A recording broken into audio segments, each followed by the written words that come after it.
ताज़ा तरीन Iran Israel की अपडेट्स आपके सामने रखूंगा और पाकिस्तान के हालात भी एंड में आपके सामने जो बड़े अहम है। ईरान ने इसराइल का भुरकस निकाल दिया है। इसराइल पर तारीख का आज बड़ा हमला हुआ, मुतअद्दिद हलाकतें हुई और पहली दफ़ा इसराइल ने तस्लीम किया जो नुकसानात हुए। स्टॉक एक्सचेंज, मिलिट्री टावर्स, मवासलाती टावर्स, अस्पताल चारों उड़ गए। 7 मकामात हैं। अमेरिका यूरोप पर इस वक्त सकता है, उन्हें समझ नहीं आ रही क्या किया जाए। और इसराइल के वज़ीर दिफा एक बार फिर ईरानी सुप्रीम लीडर को टारगेट बनाने की धमकियां दे रहे हैं। और आज ईरानी वज़ीर आज़म नेतन्याहू की आंखें पहली दफ़ा नम नजर आई हैं। अमेरिका की हायर कमान की मीटिंग में अभी तक फैसला नहीं हमला करना, यानी प्लान अप्रूव किया गया। पहली दफ़ा ये इसराइल की तरफ से पाकिस्तान को भी बाकायदा धमकी दी गई कि ईरान के बाद पाकिस्तान की बारी है। ये इनके डायरेक्टर रिसर्च जो कि रहनुमा भी हैं, एक सियासी जमात के मिडल ईस्ट पैक के हाई कमान के सदर भी हैं और रिसर्चर मुसन्निफ, उसने की है। मैं तफसील आपको बताता हूँ। इसराइल को सच दिखाने पर अल जज़ीरा समेत तमाम मीडिया के लोगों को गिरफ्तार करने और जो ट्रांसमिशन देखेंगे उन्हें भी गिरफ्तार करना। इसके अलावा जो जासूस पकड़े गए हैं आज 18 के करीब और 600 लोग हो चुके हैं अब तक। और इसके साथ आर्मी चीफ के दौरे की मजीद मालूमात वो भी आपके सामने रखूंगा। और जजेस सीनियरिटी केस में इमरान खान के केसेस को इस्लामाबाद हाई कोर्ट में जज कौन होगा, फैसला आ गया। मखसूस नशिस्त केस में भी आज 26वीं तरमीम के जजेस की सलमान अकरम राजा ने दलाइल से कैसे केस का पासा पलटा, लेकिन होगा क्या। लेकिन सबसे पहले ईरान के जो हमले, पहले रात के जो हमले हुए, मतलब आज सुबह के सॉरी, उसके बाद अभी दिन को आप देख रहे हो कि ईरान की न्यूज़ एजेंसी ने खरमशार मिसाइल लॉन्च करने की बाकायदा वीडियो भी जारी की, जिसकी ये जो रात की तबाही थी। और अब तक जो इसराइल पर सबसे बड़ा हमला जिसे इसराइल ने तस्लीम किया, फुटेजेस आ चुकी हैं। पासदारान इनकलाब ने बाकायदा अपनी फुटेजेस भी जारी की। ये जो तबाही हुई है ये पिछले 5 दिनों में सबसे बड़ा और मोहलिक हमला था। और जो ईरान ने कहा था सदियों तक याद रखेंगे, वाकई जो जख्म आज लगे हैं तेल अवीव इसे कभी नहीं भूलेगा, खुद इसराइल के लोग कह रहे हैं। और पहली दफ़ा नेतन्याहू की आंखें भी नम नजर आ रही, कह रहा हम बदला लेंगे। बदला तो वैसे देखा जाए ईरान ने लिया है तेहरान पे कल के हमलों का, और वो तो बर्दाश्त कर गया, लेकिन तेल अवीव ये बर्दाश्त नहीं कर सका। इसराइल का एयर डिफेंस मुकम्मल नाकारा हो चुका है। उनके शहर में जगह जगह ड्रोन के मलबा बिखरा हुआ, मिसाइलों का मलबा है, तबाही बर्बादी। और ये मीडिया आपको नहीं दिखा रहा, वो मैं आगे चल के बताता हूँ क्यों नहीं दिखा रहा। ईरानी मीडिया 7 मकामात को तबाह बर्बाद करने का दावा कर रहा है और सबूत दिखा रहा है। इसराइली मीडिया कह रहा है 4 मकामात, 2 मिलिट्री, उसमें साइड्स है ईरान की, सॉरी इसराइल की स्टॉक एक्सचेंज है, इसराइल के दारुल हुकूमत तेल अवीव के मशरिक में जो बिल्डिंग्स है वो है तेल अवीव में। इसके अलावा जो मेयर है वो आज बाकायदा रो रहा था कि इसराइल को उन्होंने तबाह कर दिया। सरूक अस्पताल पर जो हमला हुआ, इससे इसराइल को बड़ी सख्त तकलीफ हुई, क्योंकि अस्पतालों स्कूलों पर हमले देखते रहे, ये काबिल मुज़म्मत है। गुज़िश्ता कुछ सालों से हम देखते रहे कि किस तरह फ़लस्तीन में, गज़ा में, लेबनान में, शाम में, ईरान में भी अस्पतालों पर हमले होते रहे। लेकिन इसराइल में हमने ये पहली दफ़ा देखा है और इसराइल को अभी तक इसका यकीन नहीं आ रहा। पूरी रात, पूरा दिन इसराइल ईरान इन्हें जगाई रखता है, एक 2 मिसाइल, और फिर फजर के वक्त फिर मिसाइलों की मुकम्मल बरसात शुरू हो जाती है। और 4 मकामात तो इसराइल ने खुद तस्लीम किए हैं। ईरान कह रहा है 7 मकामात, और ये बड़े मकामात, याद रखें। ईरानी फौज के जो दावे हैं उसमें इस दफ़ा इन्होंने मिसाइलों पर अपने तमाम शोहदा की तस्वीर भी लगाई हुई थी। जो इसराइल का एयर डिफेंस है वो आगे से काम नहीं कर सका। 90% मिसाइल जो है वो कामयाबी से अपने हदफ पर लगे। और इसकी वजह इसराइल के लोगों की वहाँ पे अब छुपने के मामलात, वीडियोज़ और जो सोशल मीडिया पे भी आप देख सकते हैं बहुत सारी चीज़ें गर्दिश कर रही हैं। जो ईरान के टारगेट्स में बने उसमें इस वक्त 24 लोगों की उन्होंने हलाकतों की तस्दीक की, 1000 से ज़्यादा जख्मी, और तकरीबन जो चैनल 12 दावा कर रहा है कि 10,000 से ज़्यादा लोगों को एमरजेंसी में वहाँ से निकाला गया। लेके अब कहाँ गए ये किसी को नहीं पता। ईरान के जो बैलिस्टिक मिसाइल थे ये आपको पता है सरोका मेडिकल सेंटर पे लगे, जिसकी वजह से इसराइल को शदीद गुस्सा आया, बहुत गुस्सा आया उन्होंने उसके जवाब में ईरान ने एक तंज़िया वीडियो जारी की कि इस अस्पताल के नीचे इसराइल की मिलिट्री बेस मौजूद है। क्योंकि आपको याद होगा इसराइल जब भी फ़लस्तीन के अस्पतालों पर हमला करता था तो आगे से कहता था इन अस्पतालों के नीचे सुरंगें हैं और सुरंगों में दहशतगर्द हैं। तो आज इन्होंने भी यही वीडियो का जवाब पेश किया। और इसराइल तो इतना गुस्से में था कि उन्होंने इंटरनेशनल तंजीम है जो जोहरी तवानाई की, उसे भी कहा ये ईरान के साथी हैं। और फिर धमकी दी कि इस दफ़ा हम सुप्रीम लीडर आयतुल्लाह जो खमनाई साहब हैं उन पर दोबारा हमला करेंगे और इसका जवाब देंगे इस अस्पताल का। और अली खमनाई साहब ने एक वीडियो जारी कर दी। उन्होंने कहा देखें, मैं अगर शहीद होगा तो किसी ने रोना नहीं, आपने खुश होना है, क्योंकि हम लड़कर शहीद हो रहे हैं। मेरी फ़ौज, मेरी अवाम जो है वो शहीद हो रही है। हमने कभी यहूदियों अमरीकियों के सामने झुकना नहीं, ना इनसे मदद मांगनी है। हमने आखिरत में अल्लाह को जवाब देना है और अल्लाह के सामने हम बताएंगे हम ताकत के सामने नहीं झुके, हम हुसैनी हैं, हुसैनी लड़कर मरते हैं, झुकते नहीं। ये उनका बयान आया और इनका एक पूरा स्ट्रक्चर है, याद रखें, पूरी एक नीचे एक सिस्टम है। इनको पता नहीं है कि वहाँ और लोग तैयार हैं इनको रिप्लेस करने के लिए, तो ये इतना बड़ा मसला नहीं होगा। अभी जो तबाही आपको मीडिया में नजर नहीं आ रही उसकी मैं आपको वजह बताऊँ। देखिए स्टॉक मार्केट जो आज इसराइल की तबाह हुई, इसका इतना बड़ा इनको नुकसान हुआ माली तौर पर। CNN और फॉक्स न्यूज़ के अलावा जो TRT टर्किश न्यूज़ वहाँ पे कवर करते हैं तेल अवीव के अंदर, उनके बाकायदा कैमरे छीने जा रहे थे, उनको रोका जा रहा है, वीडियोस नहीं बनाने दिए जा रहे। ये जमहूरियत कायम करने के लिए खुद भी जमहूरी मुल्क होने का दावा करते हैं और साथ इल्ज़ाम लगाते हैं कि जी उम्मत मुस्लिमा में कोई जमहूरी मुल्क नहीं है और हम वहाँ जाके जमहूरियत बहाल करते हैं, जिस तरह अमरीका इराक में, लिबिया में, शाम में जमहूरियत बहाल करवाता रहा। ये भी वही कहते हैं कि हम वहाँ जमहूरियत बहाल करेंगे। हालत यह है कि अल जज़ीरा चैनल इन्होंने इसराइल में इसलिए बैन किया अपने शहरियों पर कि जो देखेगा उसे गिरफ्तार कर लें। कि मिलिट्री आपको पता है सेंसरशिप है, बैरूनी मीडिया के लिए इन्होंने कवानीन बनाए हुए हैं। बहुत सारे जो ऑनलाइन आर्टिकल्स लिखते हैं वो छापते ही नहीं। बैनुल-अक़वामी सहाफ़ियों को गैग ऑर्डर के तहत मतलब गैग ऑर्डर एक होता है जिसमें फौज और हुकूमत सहाफ़ियों पर दबाव तशद्दुद उठा ले, और कितनी जानें वहाँ सहाफ़ियों की जा चुकी हैं, और सिक्योरिटी की खबर देने से पहले मंजूरी लेनी पड़ती है बाकायदा। इन्होंने दफातर बंद किए हुए, हालात ले लेते हैं बैरूनी मीडिया। ये खैर पाकिस्तान में आप लोग देख चुके हैं, बहुत सारी चीज़ें ऐसी होती हुई, ये तस्वीर रिपोर्ट्स वीडियोज़ इसीलिए आपको नजर नहीं आती।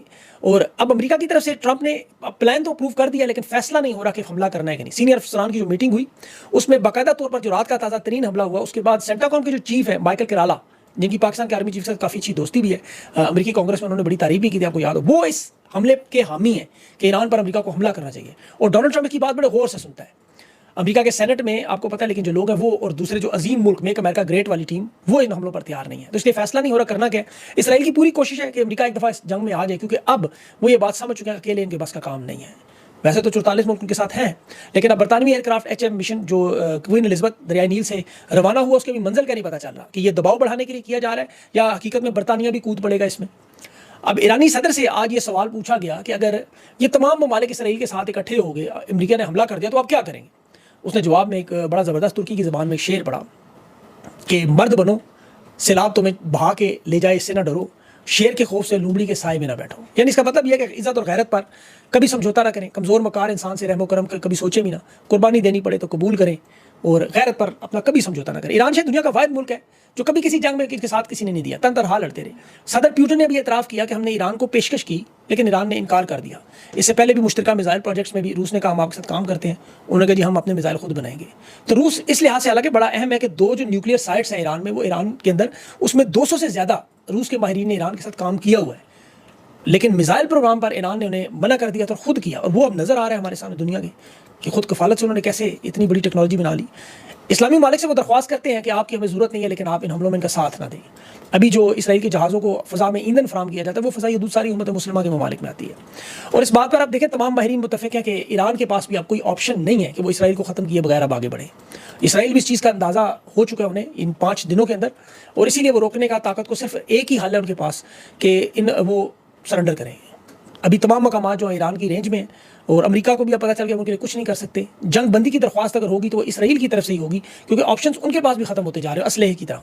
तो अमेरिका इस जंग में कूदने के लिए, आपको पता है ईरान ने बड़ा वाज़ेह जवाब दिया हुआ है कि अगर इसमें अमेरिका की मुदाखलत हुई तो फिर हम अक़वाम मुत्तहिदा में उनके जो मुस्तकिल मंदूब हैं, उन्होंने कहा कि अमेरिका के सामने मुँह पर कहा उन्होंने कि अगर आप हम पर हमला करेंगे तो हम 4 गुना शिद्दत से ज़्यादा जवाब देंगे। फिर ईरान के वज़ीर ख़ारिजा ने भी आज ये बात की कि हम तो पहले भी जोरी हथियार नहीं बनाना चाहते, ना बनाने की ख्वाहिश, और आइंदा भी नहीं बनाएंगे, लेकिन अपने दिफा के लिए और तवानाई के मनसूबों के लिए हम काम करते रहेंगे। अब ये तो आपको पता है ताकतवर बदमाश अपने अलावा कभी किसी को असलहा नहीं रखने देता कि कहीं वो अपना दिफा ही ना कर ले। इसराइल के अभी जो मशहूर मुसन्निफ़ हैं, हीरो यूनिवर्सिटी के, और उनके डायरेक्टर रिसर्च जियो पॉलिटिक्स के, लेबर पार्टी का लीडर भी है, और मीडिया चैनल्स पे, यूरोप के मीडिया चैनल्स पे तबसरा भी करता है, मिडल ईस्ट पैक का एक हाई बानी सदर भी है, बड़ी प्रोफाइल है। अब उस बंदे ने, मायरस मीर ने ये बात की है कि हम ईरान के बाद पाकिस्तान का न्यूक्लियर प्रोग्राम ने ख़त्म करना है। तो ये बड़ा खतरनाक मामला, धमकी है।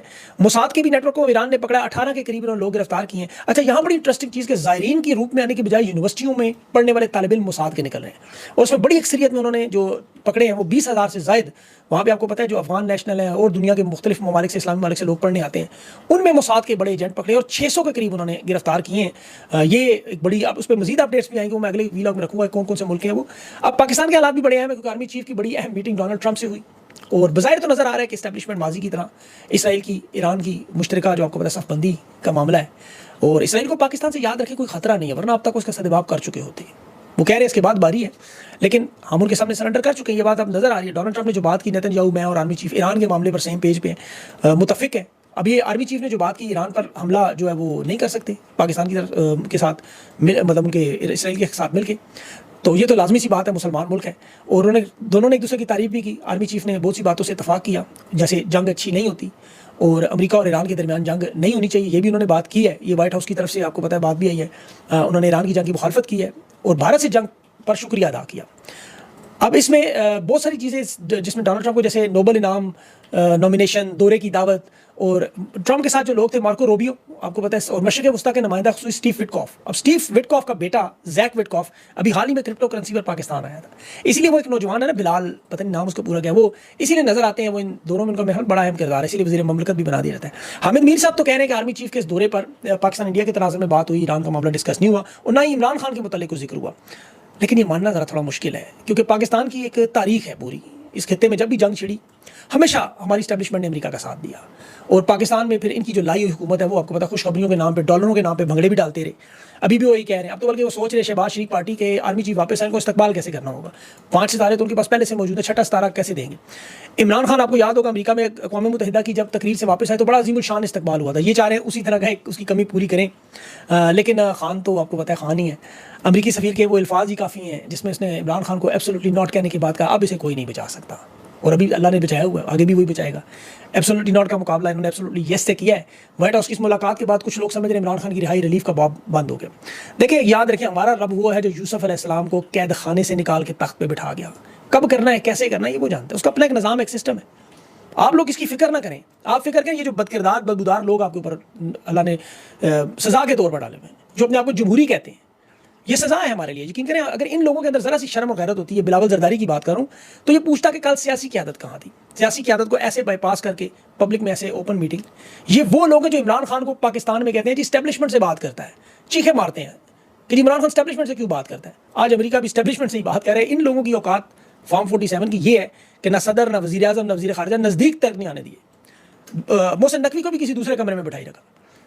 अब ये देखें, रजीम चेंज के बाद यही हालात होते हैं पूरी दुनिया में, जो तबाही। अब मिडल ईस्ट में जब इन्होंने वारदात की या सोवियत यूनियन में जहाद किया, उसमें सारा रद्द-ए-अमल पाकिस्तान में आया। तो आज भी अगर उन्होंने ऐसा काम किया तो अभी दुनिया में देख लें अमन कैसे बिगड़ा।